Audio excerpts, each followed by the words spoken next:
Prijeten pozdrav. Novomeški župan Alojzij Muhič je, kot smo poročali konec lanskega septembra, za zaprtimi vrati in v imenu 11 dolenjskih in belokranjskih občin podpisal slabih 27 milijonov evrov vredno izvajalsko pogodbo za gradnjo druge faze Centra za ravnanje z odpadki Dolenjske. Izbrani izvajalec, podjetje Helektor, tako že od oktobra pripravlja projektno dokumentacijo, na Cerudu pa podpisane pogodbe strani Ministrstva za kmetijstvo in okolje, ki bo zagotovila večino potrebnega denarja, še zdaj nimajo. Novomeške mestne svetnike je na zadnji seji predvsem skrbelo, ali je izvedba projekta Cerud 2, ki je ogrožena, glede na to, da pogodba z ministrstvom ni bila podpisana, pa ne bo niti državnih sredstev v tem času, na katere smo računali v tej občini. Zaradi spremembe projekta je bila novembra lani spremenjena odločba, je pojasnila vodja investicij na mestni občini Alenka Muhič. Ta je še vedno pravnomočna in edino ustavno sodišče jo lahko razveljavi. To je nam tudi bila osnova, da nadaljujemo s projektom. In pričakujejo skorajšnji podpis sofinancerske pogodbe, ker imamo vse stvari z ministrstvom usklajene, kar se tiče terminskih in pa tudi te časovne dinamike. Zakaj podpisane sofinancerske še ni, pa žal ne moremo govoriti. Direktor Ceruda Alojz Turk potrjuje, da so na ministrstvo posredovali vse zahtevane dokumente in finančni načrt porabe sredstev, ki je usklajen s časovnim načrtom. Na zadnjem sestanku, ko smo bili na ministrstvu, nam je bilo rečeno, da bojo investitorju, to se pravi županu, poslali podpisano pogodbo strani ministrstva. To naj bi se zgodilo v 2 tednih, ki pa sta že zdavnaj mimo. Res pa je, da smo mi zdaj v tem obdobju, ko smo zelo omejeni časovno in tukaj ni nobenih odpustkov. Kot sporočajo z Ministrstva za kmetijstvo in okolje, bodo pogodbo poslali v podpis po zagotovitvi dodatnega denarja z Evropskega kohezijskega sklada strani Ministrstva za finance. Svetniki občine Dolenjske Toplice so na seji soglasno potrdili nove cene komunalnih storitev, ki s 1. aprilom prinašajo za nekaj evrov dražje komunalne položnice. Svetniki so se zavedali, da bodo višje komunalne položnice za nekatere občane v teh časih kar precejšnje breme, vendar je bila podražitev skorajda neizbežna, saj se cene komunalnih storitev niso spremenile že nekaj let. Namreč nikakor občinski proračun ni več prenesel take subvencije, kot je bila leta in leta, in če želimo kaj narediti v tem in v naslednjem mandatu, tudi potem moramo pač en del stroškov, ki jih občina poravnava za občane, sedaj prevali tudi na njih same. A cene komunalnih storitev bi bile še nekoliko višje, če bi svetniki potrdili prvotni predlog novomeške komunale. Zato so se odločili, naj jim pripravijo še en izračun, ki je po mnenju občinskega sveta sprejemljivejši. Za neko povprečno družino zmanjšujemo tisti prvotni prispevek mesečni po prvotnem predlogu komunale za med 3 in 4 evre. Torej, zdaj bodo plačali 7 evrov več kot pretekla leta. Tisti, ki pa nimajo čistilne naprave pa kanalizacije, bodo pa plačevali približno 3 evre več kot doslej. Zaradi nižjega deleža sofinanciranja komunalnih storitev bo občina v tem letu prihranila okoli 80 tisoč evrov, prihodnje leto pa okoli 110 tisoč evrov. Točnih številk pravzaprav se ne da napovedati, glede na to, da ne vemo, koliko bo priključenih na novo uporabnikov na kanalizacijo v vaseh, kjer se zdaj kanalizacija končuje. Svetniki so hkrati potrdili tudi nekoliko spremenjene odloke z področja oskrbe s pitno vodo, odpadnih voda in komunalnih odpadkov. Največja novost je ravno pri odvozu komunalnih odpadkov, saj bo vsak uporabnik enkrat na leto imel možnost, da mu komunala brezplačno odpelje 2 kubična metra kosovnih odpadkov. Električni daljnovod po zraku? Ne, hvala, pravijo prebivalci Miranske doline, ki podpisujejo peticijo proti izgradnji nadzemnega visokonapetostnega daljnovoda 2x110 kV od Trebnjega do Sevnice. Predlagajo, da pristojni daljnovod speljejo pod zemljo. Do sedaj so v občinah Mirna, Sevnica, Mokronog, Trebevno in Šentrupert zbrali okrog 2000 podpisov. Na primer, v krajevnih skupnostih Tržišče, Krmelj in Boštanj so jih samo v 5 dneh zbrali 1000. Daljnovod mora biti normalno, mi smo za napredek, ampak želimo, da se da daljnovod v zemljo. Med razlogi proti zračnemu daljnovodu navajajo nedavno katastrofo, ko je bil velik del naše države brez električne energije. Če bi bilo to pod zemljo spravljeno, tega ne bi bilo. Poleg tega visoki stebri in žice ne privabljajo turistov, dodaja. Saj v razgledanem svetu se ljudje ne bojo hoteli sprehajati po daljnovodi. Naše zemljišča bojo manj cenjena, hiše, vse bo izgubilo ceno. Peticiji smo se pridružili predvsem zaradi zdravstvenih razlogov, naj se že enkrat zdravje postavi na prvo mesto, ne pa dobiček samo. Kabli, ki jih enkrat postavimo v zemljo, ostanejo tam tudi do 40 let lahko in dejansko nimamo toliko vzdrževanja, kot pa če imamo kable nad svojimi glavami. Ne. Med razlogi proti navajajo tudi nevarnosti zaradi pogostih neviht, ogroženost zmajarjev in padalcev ter slabe izkušnje z daljnovodom Beričevo-Krško. Čutimo ga tudi pri nas direkt v spalnici, nas moti pri spanju, sploh v slabem vremenu. Nismo nič razmišljali, dobili podpise in danes smo tukaj. Doslej so imeli v vsaki občini svojo civilno iniciativo, na skupnem sestanku v Mokronogu pa so se združili v civilno iniciativo Mirenska dolina. Ta bo interese vseh zastopala 3. marca na srečanju s pristojnimi na Ministrstvu za infrastrukturo in prostor. Razmere na področju gospodarstva in posledično na drugih področjih v občini so zelo težko, ocenjuje črnomaljska županja Mojca Čemas Stepanovič, ki se je v sklopu občinskega praznika sestala s podjetniki. Ti so nanizali veliko težav, ki jih občutijo pri poslovanju. Od visokih dajatev in drage delovne sile do slabe infrastrukture. V glavnem gre v večini primerov za sistemske težave, ki vplivajo na težave pri samem poslovanju in pa tudi lokalne zadeve, kar se tiče infrastrukture. Večina na srečanju prisotnih podjetnikov je uspela zadržati število zaposlenih, le redki pa načrtujejo širitev podjetja. Prvo moramo to krizo preživeti, absolutno. Večina, več kot 50% naših članov je samozaposlenih in resnično dosti je takih, ki si ne zasluži skozi to delo za eno dostojno plačilo. Seveda se borijo s preživetjem. Vzpodbudne pa so informacije, ki prihajajo iz Livarja. Ta v Črnomlju zaposluje okrog 300 delavcev. Lani so končali z dobičkom, zelo dobro pa jim kaže tudi letos. So že novi posli v hiši, tako da mislim, da se za našo prihodnost ni za bati, ne? Velika vlaganja in širitev proizvodnje načrtujejo predvsem v mehanski obdelavi. Planiramo do leta 2020 nekako zaposliti, bom rekel še enkrat plan, 120 dodatnih ljudi samo v mehanski obdelavi, dočim bi livarne ostale pač v tem obsegu, kot so. Ker pa je v črnomaljski občini, ki beleži 21% brezposelnost vsako delovno mesto pomembno, so veseli novo ustanovljenega podjetja Paklok, ki bo letos zaposlilo 15 delavcev. V teh dneh začenjajo s poslovanjem v najetih prostorih v industrijski coni Triska Nižarica. Prejšnji teden je bila ta hala še prazna, ni bilo ne strojev, ne materijala. Dejansko smo v tednu 10 dneh postavili proizvodnjo na noge. Ta teden začeli s prvimi zaposlenimi, z našimi prvimi izdelki, ko so tu za mano. Proizvajali bomo predvsem leseno embalažo. Naša osnovna surovina je les, smreka jelka, 3., 4. kategorija, to pomeni, tega imate vse povsod dovolj. Osnovni problem so ta trenutek kvalitetne žage, ki znajo ta les kvalitetno obdelati, posortirati. Trg že imajo, se je eden od 4 partnerjev, ki so ustanovili Paklok, italijansko podjetje 40-letno tradicijo. Mi imamo kupca in jih bomo imeli še več, ker želimo postati lider na tem področju, čeprav ni to znan produkt, ne, ampak se bo to zgodilo. Zemljišče za izgradnjo proizvodne hale so že kupili in na njem naj bi še letos zgradili halo, v kateri bo prihodnje leto delalo 30 zaposlenih. Od septembra sem bil zdaj brezposeln, zdaj sem pa dobil polno na srečo tu.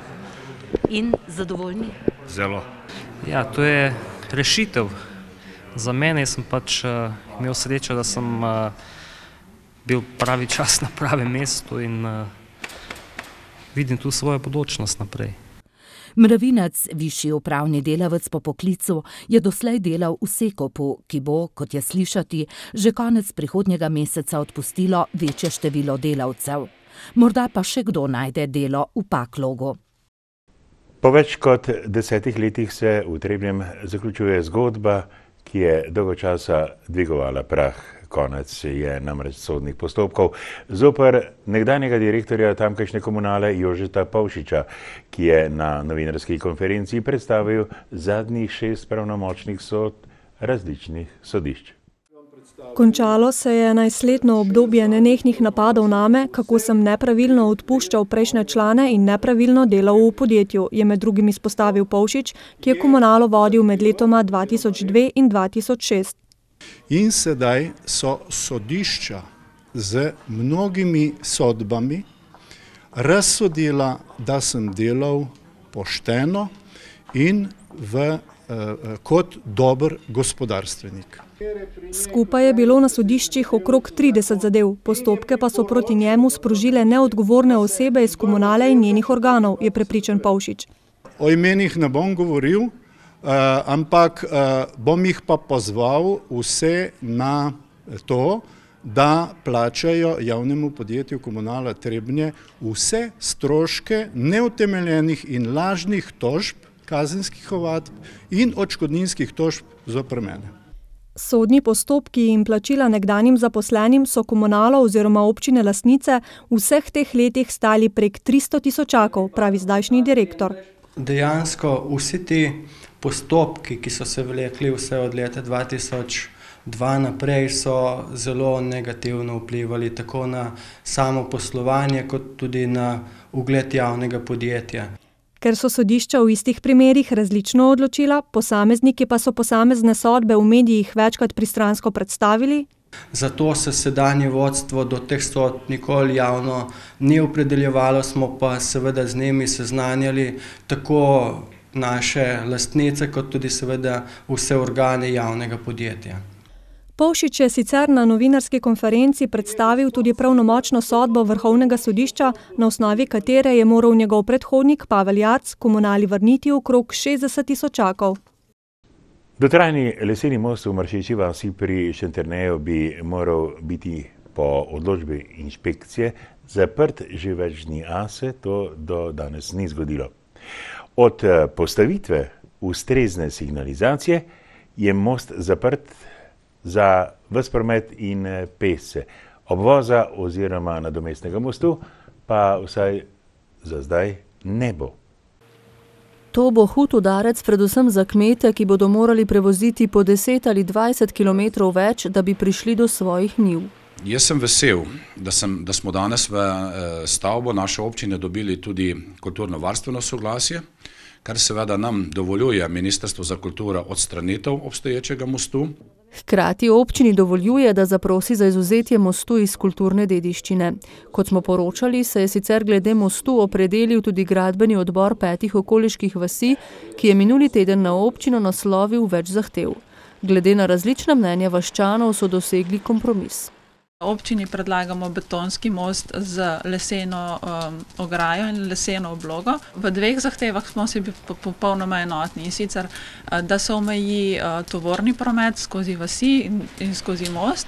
Tako zahtevajo, da se že v projektu opredeli prepoved vožnje za tovorna vozila skupne teže nad 7,5 ton in dovoli le lokalni promet. Prav tako pa da se uredijo pločniki, uredi krožišče na mesto obstoječega križišča in kolesarska steza, ter da se dvigne obstoječa cesta, ki bi omogočala prevoznost tudi v času poplav. Občani pričakujejo, da bo občina pri projektiranju upoštevala njihove želje, kot jim je župan zagotovil na nedavnem zboru. Mislim pa, da je nam bistvena zadeva zdaj, da uredimo križišče, da od križišča do mostu uredimo normalno pločnik z javno razsvetljavo, da tudi če sam most uredimo pločnik, da je zadeva razsvetljena, varna. Šele potem se bodo lahko pogovarjali o pločniku skozi celotno naselje, dodaja. Na upravi za zaščito in reševanje in Ministrstvu za obrambo se bo sicer občina pozanimala glede pontonskega mostu kot začasne rešitve. V začetku avgusta pa bi lahko izvedli javni razpis in septembra odstranili stari most.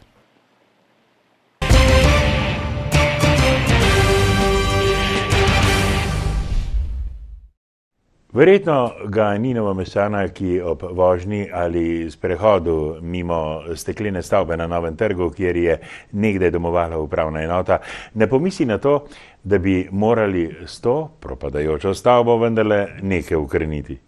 Območje ureja ureditve načrt iz leta 2006, ki na tem mestu omogoča nadomestno gradnjo poslovno-stanovanjske stavbe. Do najustreznejše rešitve pa naj bi prišli z javnim natečajem. O načrtih, ki jih ima na tem mestu lastnik nepremičnine Hypo Leasing, je na zadnji seji občinske svetnike seznanil Rupert Golej z podjetja Esplanada, ki zastopa naložbenika. Predstavil je pripravo programsko-projektne naloge. V času, ko je ta prejšnji odlog bil sprejet in v času, ko je prejšnje podjetje to nepremičnino odkupilo, so veljali popolnoma drugačni ekonomski pogoji na trgu nepremičnin. Zato sem v tem procesu skupaj s svojimi sodelavci izoblikoval predlog drugačne pozidave. In sicer vzdolžne lege objekta ob Zajdovi cesti in podzemnega parkiranja v 2 etažah. Naložbenik načrtuje poslovno-gostinski in stanovanjski del ter poslovne apartmaje. Je pa potrebno za samo izvedbo izvesti menjavo zemljišča med mestno občino in investitorjem v enakih deležih, se pravi približno 820 kvadratnih metrov zemljišča bi bilo potrebno zamenjati. Svetniki so imeli na temo ureditve območja kar nekaj vprašanj in pripomb. Naj se gre investitorju nasproti, da ne bi od njega zahtevali nazadnje, da bo še križišče novo naredil, da bo ne neko kost do Loke in tako naprej. Veseli bomo, da bo podaril pa nekaj dobrega zgradil. To je moje mišljenje. Pa hvala, dejte. Sedaj potrebujemo rešitev, ki bo, bom rekel, izboljšala ta prihod v mesto, ki bo odstranila in želim investitorju, da bi imel srečno roko z izvedbo projekta in tudi z njegovo ekonomsko izkoriščenostjo. Naložbenik namerava razpisati arhitekturni natečaj in z mestno občino poiskati najboljšo rešitev. Potem, ko so v občini Trebnje v preteklih letih obnovili podružnici v dolini Nemški vasi in Dobrničev, se zdaj energetsko prenovljenih prostorov veselijo tudi učenci in zaposleni v podružnični šoli v Šentlovrencu. Šola v Šentlovrencu ima že dolgoletno tradicijo. S kamero smo ujeli nekdanjega učenca Janeza Zajca, ki je pouk obiskoval med letoma 1941 in 1948. Tako se spominja takratnih prostorov. Bili so take stare klopi, bila je ena lončena peč, kjer smo se otroci greli. Energetske prenove šole se veseli tudi dolgoletna vodja te podružnice od leta 1970 do upokojitve leta 1998. Način dela je bil zelo drugačen, tudi po tleh je bil tako široke deske so bile, pa tudi kakšna miška nas je obiskala. Naložba je stala okrog 300 tisočakov, tretjina je šla iz občinske blagajne, 2/3 pa so dobili na razpisu. Prenova je zajemala to energetsko sanacijo, tako da smo dobili nova okna, streho, fasado, iz razredov so umaknili stare zelene peči, dobili smo toplo vodo, tako da smo zelo zadovoljni. Poleg energetske sanacije je bilo nekaj denarja vloženega tudi v odpravo zaradi posledic plina radona, ki smo ga izmerili v tej stavbi. Če je pred 40 leti šolo obiskovalo 160 otrok, jo danes le 24, ki so razdeljeni v 2 kombinirana in en oddelek podaljšanega bivanja. Seveda pričakujem od staršev iz šolskega okoliša Šentlovrenc, da svoje otroke vendarle v veliki večini vključijo v to šolo. V nasprotnem primeru, glede na ekonomiko, seveda pa bomo mogli razmišljati, da bi tukaj ostal vrtec, šolo pa seveda okoliš spremenili. A vsaj za zdaj za to ni strahu, saj, kot je povedal ravnatelj, v prihodnjem šolskem letu pričakujejo bistveno povečan vpis v 1. razred. Pridelava zelenjave je le ena od priložnosti za številne brezposelne pri nas. Potrošnik namreč povprašuje po domači zelenjavi, čemur se prilagajajo tudi trgovci. Zato so obeti na področju zelenjadarstva dobri, so prepričani v Slovenskem združenju za integrirano pridelavo zelenjave. Člani združenja so na posvetu na Sevnem govorili o potrebnih ukrepih za dvig uspešnosti zelenjadarske kmetije. Med drugim so izpostavili, kaj se bo zgodilo s shemo kakovosti integrirani po letu 2014. Ta shema integrirane pridelave po evropskih pravilih več pri nas ne bo subvencionirana. To pomeni, da tisti kmetje, ki so uveljavljali subvencije, pač teh več ne bodo mogli dobiti. Tako da bomo v združenju skušali se dogovoriti z certifikacijskimi organizacijami, kako naprej. Da bodo lahko tudi v prihodnje zagotovili dokument, s katerim bo pridelovalec potrošniku izkazoval kakovost svoje pridelane zelenjave. Danes v Sloveniji pridelamo nekako 30% lastne, toliko zelenjave, kot jo sami pojemo. V Sloveniji se letno porabi v tem trenutku nekje od 180 do 200 tisoč ton zelenjave. Manj kot 50 tisoč ton je pridelamo sami. Naslednja zadeva, ki je v Sloveniji problematična, je zagotovo tudi to, da vsi pridelujemo praviloma iste vrste zelenjave. Enkrat smo imeli tudi predstavnika ene trgovske verige na enem posvetu, kjer je odkrito vprašal, kaj v Sloveniji naraste korenček. Nimamo ene kile slovenskega korenčka. En vidik je cena. Če bi šli z ročno pridelavo, s ceno nekako ne pridemo skozi. Če kupimo strojno linijo, spet ne pridemo skozi, ker je treba veliko proizvodno imeti, potem je pa veliki rizik, da te trgovci ne spremijo. Pri nas sicer na integriran način pridelamo 60% zelenjave. Zadružna zveza Slovenije na začetku leta organizira regijske posvete, na katerih obravnavajo poslovanje lokalnih zadrug in aktualne kmetijske teme. Posavci so na Malkovcu med drugim govorili o povezovanju pri prodaji mleka. Slovenski kmet za liter mleka v povprečju dobi od 4 do 7 centov manj od evropskega kmeta, je povedal regijski zadružni koordinator in direktor kmečke zadruge Brežice Jože Strgar. Odkupovalci med drugim izkoriščajo razdrobljen, majhen trg, zato je nujna povezanost zadrug. Ja, načeloma smo vsi bili za enotno prodajo mleka, ne samo v Posavju, tudi vse bivše zadruge, ki so bile članice mlekodela, tako da upam, da bo v naslednjem mesecu zadeva tudi formalno zaključena z podpisom akta o ustanovitvi novega podjetja. Brežiški kmetje oddajo letno 2,5 milijona litrov mleka, sevniški 7,5. Proizvodnja upada, v zadnjem letu za okrog 7%. Mislim, da je zdaj že skrajni čas, bilo bi prav, da bi že prej nastopali kot združeni pridelovalci, proizvajalci mleka in skupaj nastopili do več kupcev, ampak zdaj pa resnično skrajni čas, da se povežemo in postanemo dober prodajalec kvalitetnega mleka, kar je tudi prepoznano šire tudi izven Slovenije. Direktor sevniške zadruge, ki ima edina v Posavju še klavnico, ocenjuje, da bi se morali povezovati tudi pri prodaji mesnin. Moče samo v povezovanju, skratka mogoče v enih skupnih blagovnih znamkah širšega področja, katere bi te velike tržne skupine morale imeti, ker bo kupec to iskal. Sevniška zadruga ima prepoznavno blagovno znamko suhomesnih izdelkov, s katerimi se je pred kratkim predstavila hrvaškim gostincem. Ljubiteljsko vinogradništvo in društvena ocenjevanja vin so se znašla na tnalu Inšpektorata Republike Slovenije za kmetijstvo. Ta je namreč na Zvezo društva vinogradnikov Dolenjske pred časom naslovilo dopis. Naj bodo pri ocenjevanjih vin pozorni na to, da imajo vsi sodelujoči vpisan vinograd in pridelek prijavljen v register pridelovalcev grozdja in vina, čeprav slednjega ne prodajajo. To je sprememba glede na dozdajšnjo prakso, ki bo prizadela predvsem male inovativne vinogradnike, poudarja predsednik zveze Matjaž Jakše. Prepričan je, da gre pri tem za pritisk Vinske družbe Slovenije. Tu se nam pojavlja precej vprašanj, zakaj je to bilo potrebno, zakaj ne bi tudi mogoče to za naslednji letnik neke stvari uredili, ker sama Zveza društva vinogradnikov in društva delujemo na tem, da bi čim večje število ljudi vpisalo vinograde v register. Na vseh društvenih ocenjevanjih znotraj zveze, tako Jakše, so bila vsa vina, ki so tekmovala, absolutno v registru in prijavljena.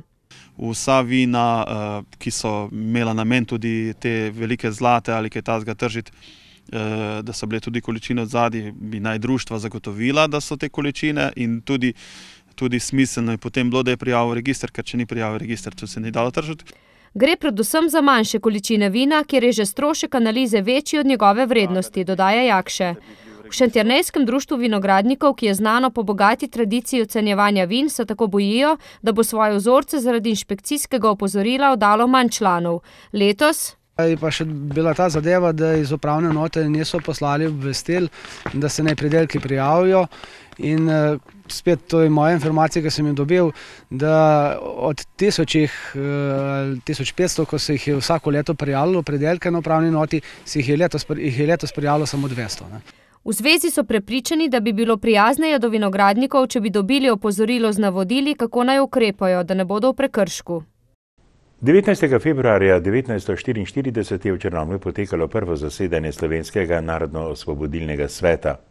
V občini Črnomelj v spomin na ta dan praznujejo občinski praznik, na katerem so letos podelili plaketo in diplome ter priznanja za najboljšega športnika, športnico in kolektiv leta 2013. Za prispevek k napredku, ugledu in uspehu občine na področju kmetijstva, gospodarstva, vzgoje in izobraževanja je ob letošnji 95-letnici plaketo občine prejelo Čebelarsko društvo Črnomelj. Najbolj so ponosni, da so leta 2012 kot prvi v Sloveniji odprli prvi krožek z ljudmi s posebnimi potrebami. To je bil naš največji uspeh. Z diplomo občine so nagradili rokometni klub Črnomelj, osnovno šolo Milke Šobar Nataše Črnomelj ter našo kolegico Verico Marušič, v preteklosti zelo dejavno na področju turizma, danes pa je zapisana predvsem voditeljskemu in novinarskemu delu. In še danes se dobro počutim v tej vlogi novinarke, zato mislim, da bi kar nadaljevala na tem področju. Športnih priznanj pa so se razveselili dijak Toni Vrščaj z izrednimi uspehi v jadralnem razredu Optimist, Simona Satošek, ki bo z državno reprezentanco v sedeči odbojki letos nastopila na svetovnem prvenstvu, ter članska ekipa košarkarskega kluba Črnomelj, ki si je lani zagotovila obstanek v drugoligaški druščini. Črnomaljska županja Mojca Čema Stjepanovič pa je v nagovoru med drugim okrcala državo zaradi mačehovskega odnosa do kulturnega doma, ki je v državni lasti in kjer so pred 70 leti postavljali temelje današnje države. Dom propada, res je, da smo nekako dobili zagotovilo strani ministra za kulturo za 80 000 za sanacijo vdora vode, ampak to je tudi vse. Tudi slavnostni govornik, predsednik državnega zbora Janko Veber, zbrane množice z naslednjimi besedami ni potolažil. Bo, kot vse kaže, moral počakati na to, da vendarle v proračunu zagotovimo zadostna sredstva, da se prenova lahko začne. Takojšnja obnova torej ostaja le pobožna želja.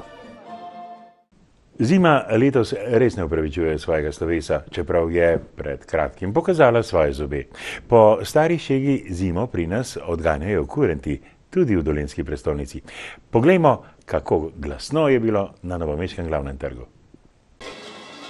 Zima v nižinah res ni radodarna s snegom, je pa precej preglavic povzročil žled, ki so ga, vsaj tako so prepričani, pregnali prav oni.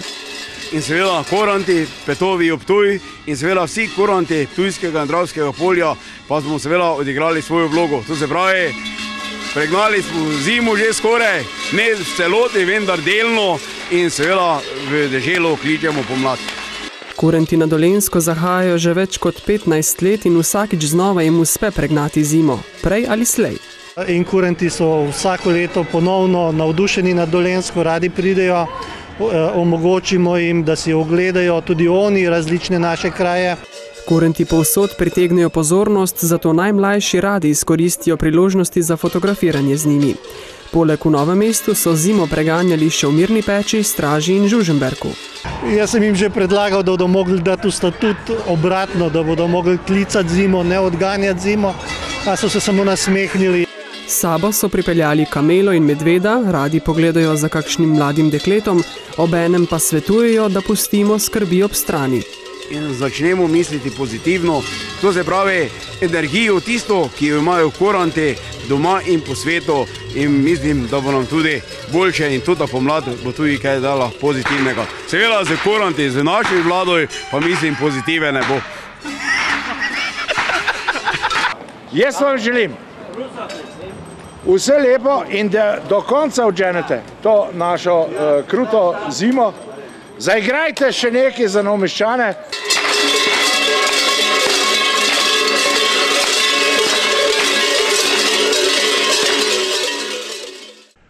V novomeški stekleni spomenik sramote bi morali vseliti katerega od političnih veljakov in bodite prepričani, da bi že po 24 urah pričeli z rušitvijo. Pa bodite dobro, do naslednjič.